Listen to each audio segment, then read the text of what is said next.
Blog Talk Radio.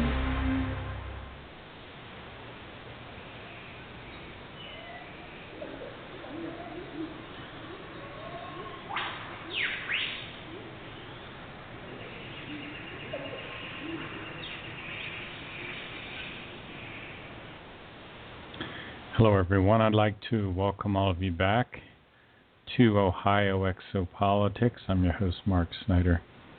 We're going to be talking about the Billy Meier case today. Billy Meier is a one-armed farmer from Switzerland. He's in his late 70s. He's a very prolific author and an incredible teacher. He's written over 40 books and over 1,000 booklets, bulletins, and contact notes. And he lives in a tiny mountain village in Switzerland called Hinterschmid-Ruti, which is about 52 minutes east of Zurich by automobile. There's a building there. It's called the Semjase Silver Star Center. And in that center, a group meets called the FIGU. It's a free community of interest, people that help Billy translate his material and prepare it to be shipped out all over the world. Billy's writings answer all the big questions in life. Who are we? Where do we come from? What's the purpose of our existence? What other human civilizations are in our galaxy? How do they live? What evolutionary steps do they go through? What is the intelligence behind our universe and how does it operate? All these very deep and profound questions are answered by a man with about a fifth grade education. So where did all this wisdom come from? Well, part of this wisdom came from his extraterrestrial mentors. He met with a man named Sfath for 11 years, another woman named Asket, and then with a woman named Semjase for 4 to 5 years. And his meetings continue currently with two men, one named Quetzal and the other Ptah. But Billy, as a very young boy, grew up in Bulak, Switzerland, which is in the very northern part of Switzerland. And as a young boy, he could watch the American bombers come in. During World War II, 1944, 1945, and occasionally he would see one of the American bombers shot down by the Swiss Air Force. He'd also see the German Stuka fighter bombers and other interesting things in the sky. For example, between 20 and 40 kilometers up, young Billy at night would see these stars moving around, which he later understood were extraterrestrial craft as well. He had his first kind of spiritual awakening moment about 3 a.m. when he was 4 years old. He crawled out a lower window in his bedroom and during a warm night in May and sat down on a bench and looked up at a beautiful starry sky, and he heard his own voice say, "Since ancient times, I have lived among the stars." And he felt this familiar longing for strange worlds and faraway places. And then he heard his own voice say again, "My life exists because of the love of creation." And he went on to say that the infinite love of creation connects all life. In all life, that love lies hidden. So this young boy was getting these very profound impulses from what are called the universal storage banks and the planetary storage banks. At the time, he didn't know what this was all about. He's just a young boy growing up in northern Switzerland. Well, he started to get telepathic messages shortly thereafter when he was about 4 or 5 years old, and sometimes they would give him directions, and he'd be told to go out into the forest there near his home in Bulak, and eventually, out of the sky came a silvery pear-shaped craft. And a man stepped out wearing a silvery suit, kind of looked like a diver's suit without the helmet. And this man's name was Sfath, S-F-A-T-H, a man from another world.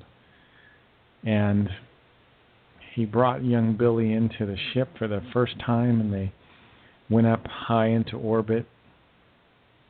And Billy got to see the Earth from an incredible view there in orbit. And Sfath started to tell him things and teach him things. And the first visit was a little short, and Billy left after the craft landed, and he didn't know what to say. He didn't know what to tell people. He didn't think his parents would understand. And then young Billy started to meet with Sfath more often. And he started skipping school and missing school. And one year he actually missed over 100 days. And his father would punish him severely for this, physically, so he could really neither sit nor stand. So young Billy was certainly having a difficult life, and in one of his trips up in the ship with Sfath told him that he would have a very challenging life and that he would be a teacher, and that in his previous lifetimes here on Earth he had been Enoch, the people that we call Enoch, Elijah, Isaiah, Jeremiah, and Emmanuel, and Muhammad.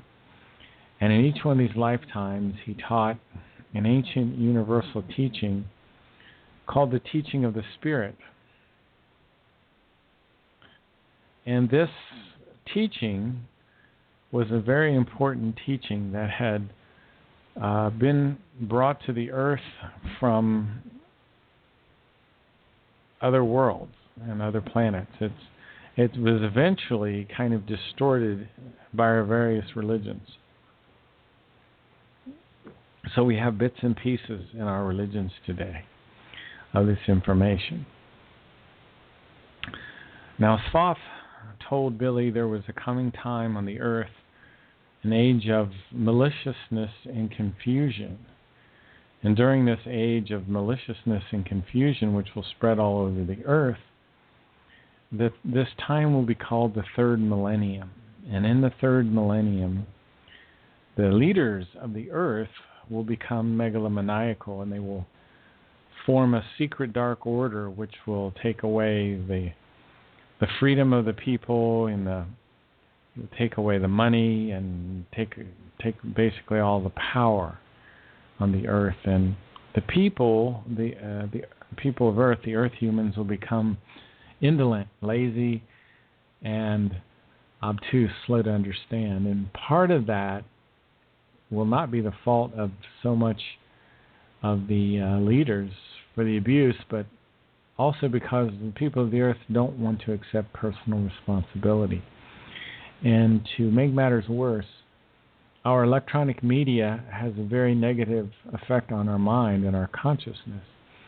So the cell phones and the televisions and the internet will further dumb people down during the third millennium. And it's always a good idea to print out something off of the internet rather than to try to read it online, although we do sometimes. But in any case, Sfath explained that the biggest problem with people of the earth is that they didn't understand the creation. They didn't understand the universal consciousness, and they don't understand the oneness of the universe, and they don't understand much of the damage that they do to themselves and to the environment around them.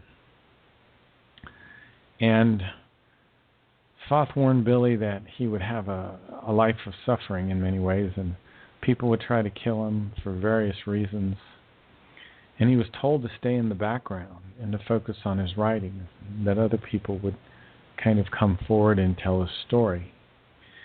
So Billy met with Sfath for about 11 years. And when Billy was right around 16 years old, he got his second teacher.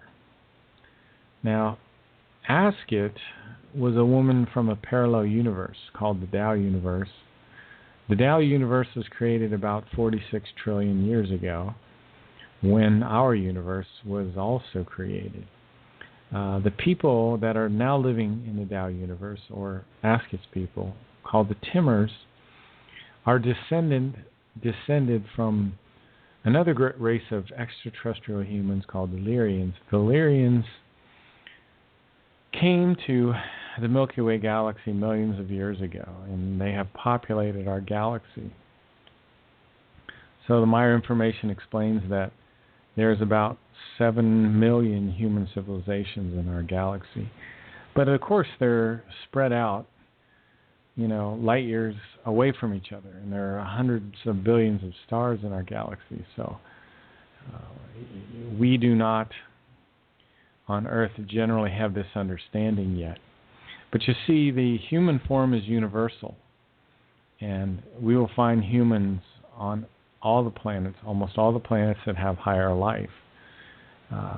See, nature repeats itself in the patterns of nature. You'll see the repeating patterns of nature, like the spiral in the seashell, and the spiraling arms of the galaxy, and the spiral in our DNA, and the branching structure in our circulatory system, and the branching structure on trees and plants, and kind of the repeated circular nature of clouds and leaves on trees. And so we see these repeating patterns in nature, and it's because there's a oneness to nature, and there's a oneness to the intelligence behind it. There's a universal consciousness, and that's what Sfath taught Billy about the universal consciousness. And it was about 1956 or so where Billy was first contacted by his second teacher, a woman named Asket, and she sent a robotic craft to Switzerland, which landed on top of this hill, and Billy climbed up the hill and got into the ship, and it sped off, and it became invisible, and so did Billy, which was certainly a very strange experience, flying in this invisible ship all the way from Switzerland to the Middle East. He landed in Jordan, and when Billy got out, he felt that tremendous heat from Jordan because he just left Switzerland not long ago. So, and he looked at the red rocks and the red sand, and he looked up in the sky, and he saw something that looked like a falling star. And out of the sky came this ship that got larger and larger. And it was about a 300-meter disc, which landed nearby him. And then it just sat there for about a half an hour. And then finally, out of this ship came Billy's second teacher, Asket, this woman from the Tao universe, whose people are called the Timmers. See, the Timmers developed a technology to travel from our DERN universe to the Tao universe, to separate or go between the barriers between the universe. The Timmers, as I said, are descended from the Lyrians. The Pleiarans are, and so are the people of the Earth. Now, the Pleiaran, which was the race of beings that Sfath was a member of, they do not live in our Pleiades. That was an information that was allowed to come out earlier in the Meyer case. So it would be kind of a benchmark, a watermark, where people could tell later, people that really understood the truth about these contacts. Because these people are not from the Pleiades. The Pleiades are young blue suns that will never have planets that support higher life. No people would ever live on those planets. But the Pleiaran system is some 80 light years beyond our Pleiades in a different space and time configuration. So there are multiple different space-time configurations in our galaxy, and that is roughly what you might call a dimension, but I think it's something we completely don't understand yet.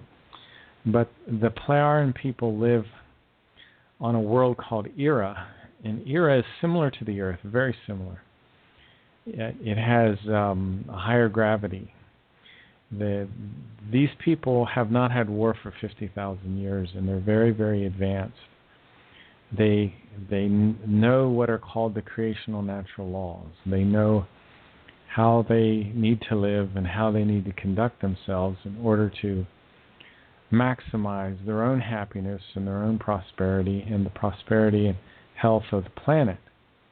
So they keep their population very low at about 500 million people, no more than a billion, and they don't mine for natural gas or oil or any kind of diamonds or gold or any kind of material. Their planet is left in its pristine condition. They don't dam up great rivers and create giant lakes. They live in complete natural balance with their world. They don't test atomic weapons. They don't use oil and have oil spills, and they don't have nuclear power. Not like that. They live at a very much higher level of evolvement. The Plejaren people are at the 5th stage of evolution. The people of Earth are on the 2nd stage. And one of the reasons for these contacts is to kind of help us with our evolution, because our social and spiritual evolution is lagged far behind our technological evolution. And that's because we're a materialistic, intellectual thinking people, and we've no longer placed value on the spiritual side of things. So these teachers, Asket and Sfath, came here to mentor this young boy. Well, there is something very special about this individual, and it's his spirit form. And every human being has a spirit form. His spirit form is very ancient, and they have the technology to track spirit forms and to know that the same spirit form is incarnating at this time and then will incarnate again. And before the spirit form of Edward Albert Meyer incarnated, they knew that it would incarnate, and they knew that it would incarnate in Switzerland, and they had known this spirit form before as a man named Henoch, who was a great teacher, and another man named Nocodamian, who was a great teacher. So these are former personalities of the same individual known as Edward Albert Meyer. And his second teacher, Asket, landed there in Jordan with her ship and brought Billy aboard her ship, and the two left for Egypt. And they landed on the outskirts of the area of Egypt. And she put an device on his belt that made him invisible, and one on her belt that made her invisible. And they both went into the area around the Great Pyramid of Giza by foot. And she had landed her ship at some distance, and it was probably cloaked at that point. Billy played some tricks on some local women there. But after that, they got back to business, and they both went into the area below the Great Pyramid. Far below the Great Pyramid, there are these old constructions, these old 73,000-year-old internal catacombs and construction. The Meyer material says the Great Pyramid was built 73,000 years ago. And the Earth is much more ancient than our archaeologists realize yet. So Asket and Billy went far below the Giza Plateau in these old tunnels that went for quite some way. And they eventually hit a dead end in like a gigantic wall with these very large stones. And Asket had some kind of device that could open up this wall. And they entered through the wall, and then when they breached the wall, it became solid again. And they walked farther, and they eventually came to this large hallway. This is deep below the Giza Plateau. And they could see light that seemed to come from everywhere and yet nowhere. And this was the headquarters of a group called the Giza Intelligences. And the Giza Intelligences were kind of renegades. They were a splinter group from the Plejaren. They did not follow the Plejaren laws. They didn't follow what are called the creational natural laws. But they had gone underground sometime after the fall of Atlantis and Lemuria. The Giza intelligences could be traced all the way back to a man named Eris the Barbarian, who was here during the Great War of Atlantis and Lemuria. And more recently, a man named Eris the 11th came back to the Earth from Beta Centauri, which is, I think, hundreds of light years away. And he was the most modern version of these people. And he came back after the pole shift. There was a pole shift, a crustal shift, 11,500 years ago, when the North Pole was pushed, so to speak, into the position where Florida is now. And that occurred because the Lemurians slammed a giant asteroid into the Earth. And the reason they did that was to destroy Atlantis, because the Atlanteans had already melted the city of Mu and killed all the people that were in Mu. Some of the people in the underground cities of Agartha Alpha and Agartha Beta may have survived, but generally this catastrophe wiped out a major part of the human civilization on the Earth. And the civilization that remained was living in the most primitive conditions. And after thousands of years, they lost their history, they lost their knowledge, they lost their great technology, and they eked out a kind of barbaric and brutal existence. And this man, Eris the 11th, came here from another world to kind of take over. He had the technology and he had the knowledge, and he was a kind of a brutal individual.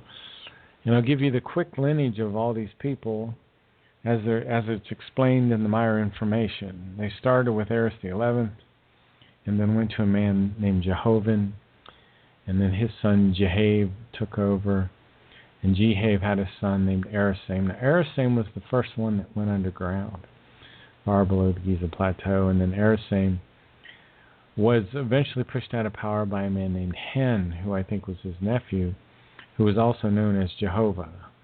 And the Maya material says this was the same Jehovah that's mentioned in the Old Testament that destroyed Sodom and Gomorrah.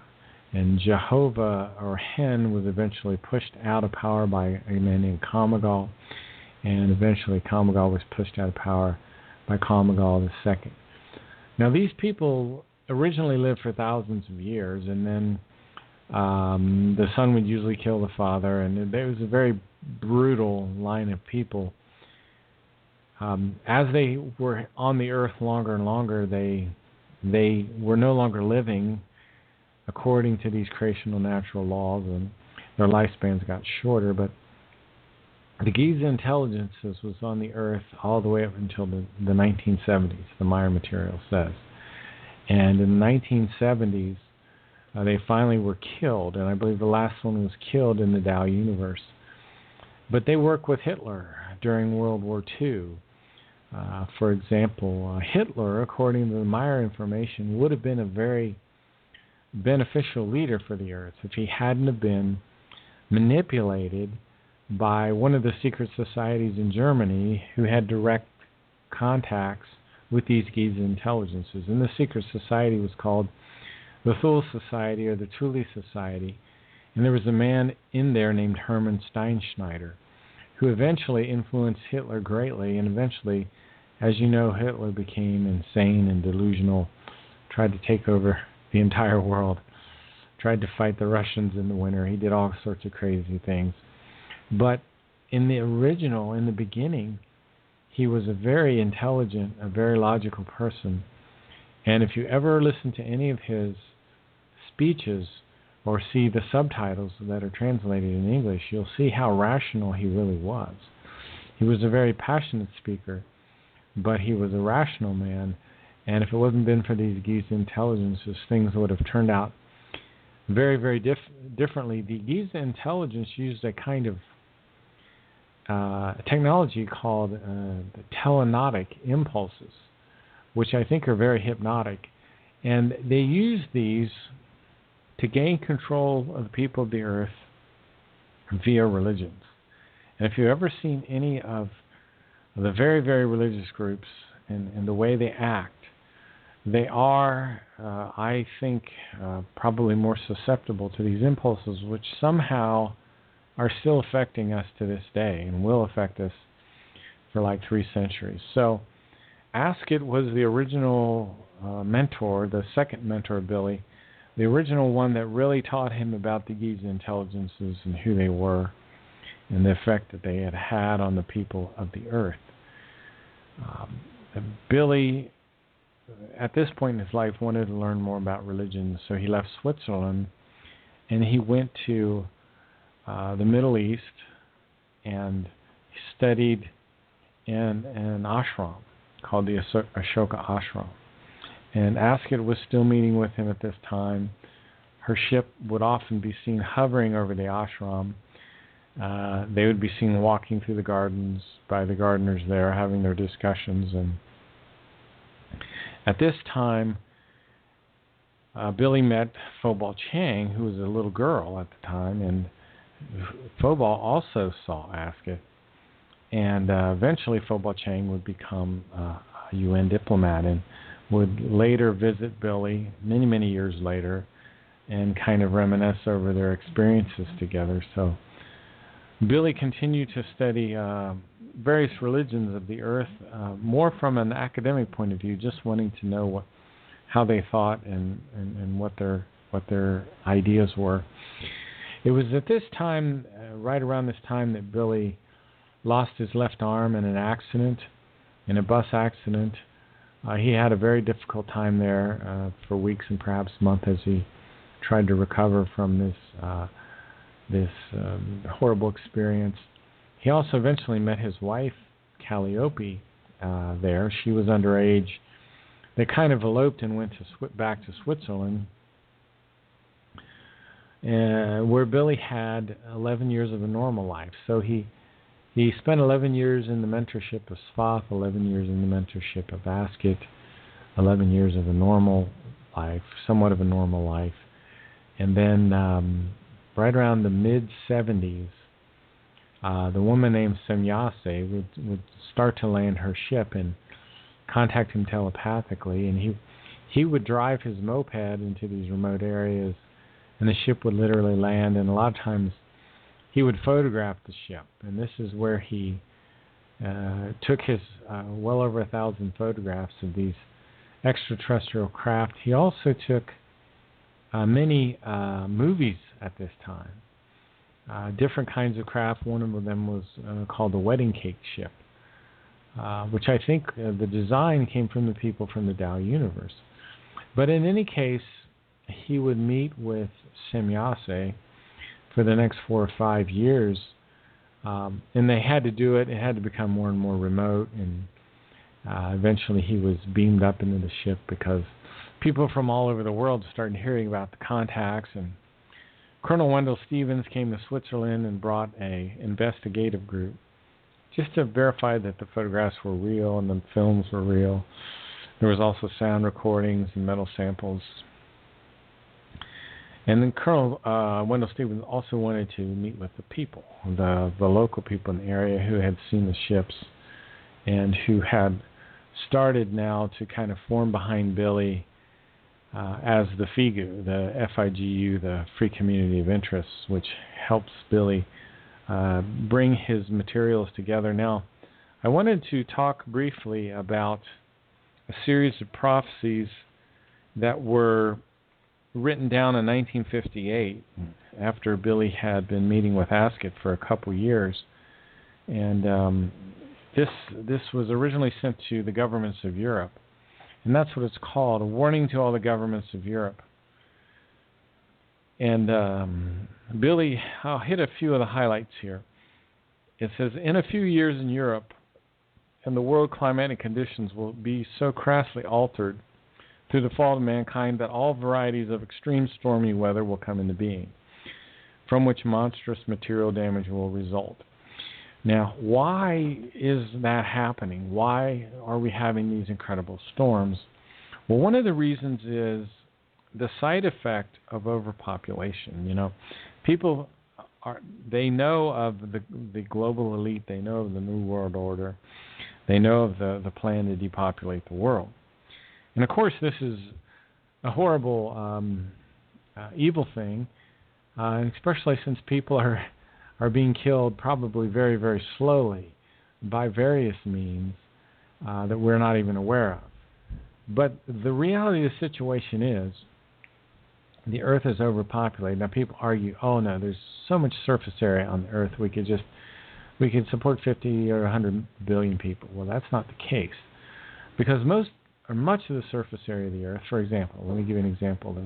The southern polar regions has about 6.5 million square miles. 99.99% of people don't want to live there because it's very cold and very harsh conditions.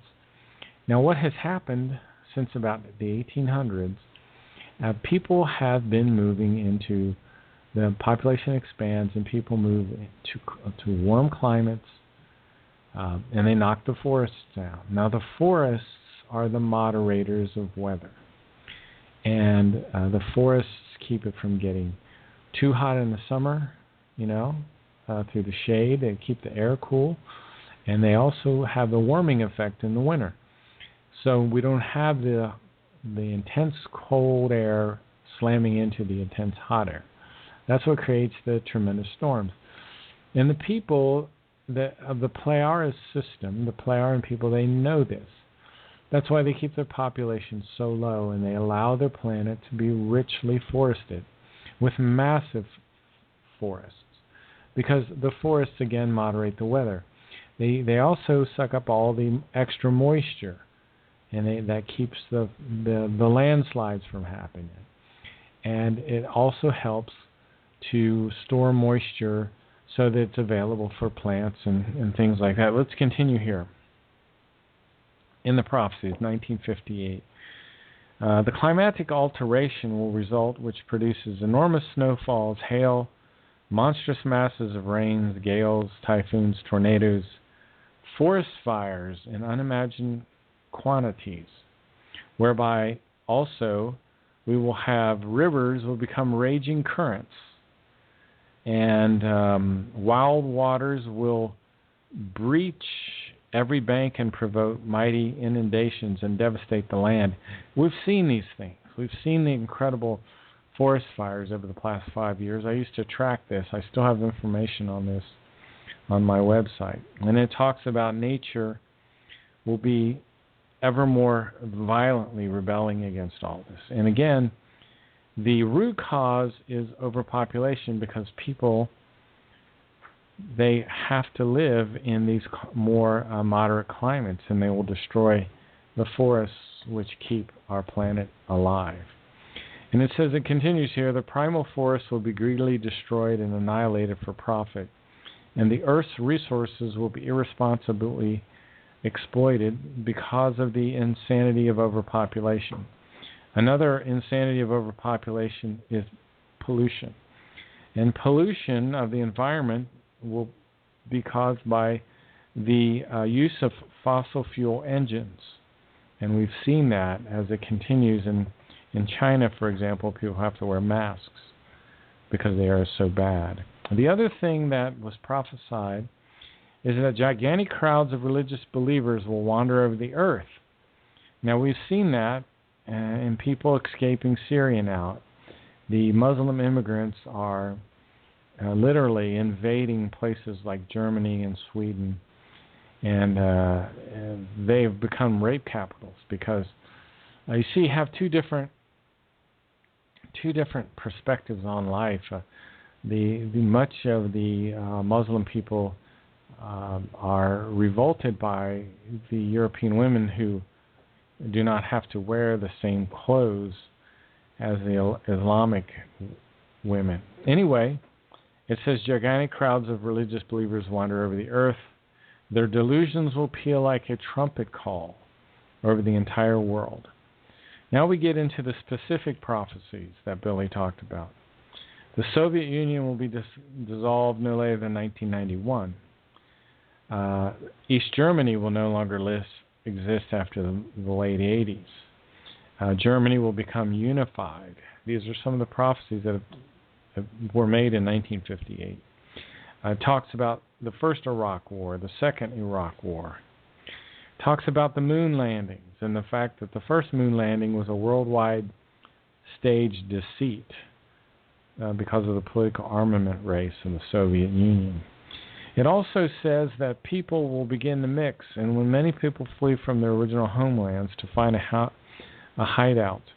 And the Meyer information explains that the differences in genetics of people are very important, and your genetics change to adapt to the environment that you live in.